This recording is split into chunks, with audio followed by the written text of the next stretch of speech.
Иако ни оддалеку не беше вистински новитет, подготвен за салонот Mazda, малку чудно во прв план ја истакнуваше обновената верзија на MX-5.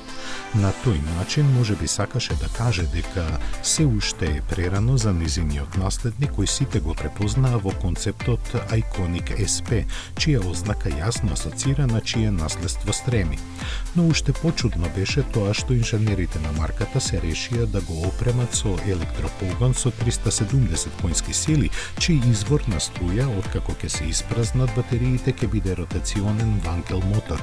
Затоа пак истакнаа дека ваквото решение им овозможило да ја задржат тежината на само 1450 кг и, што е поважно, флексибилно да ја распределат меѓу предната и задната оска. Тоа секако директно влијае на перформансите кои се очекуваат од еден ваков модел, што сигурно ќе ги радува љубителите на марката.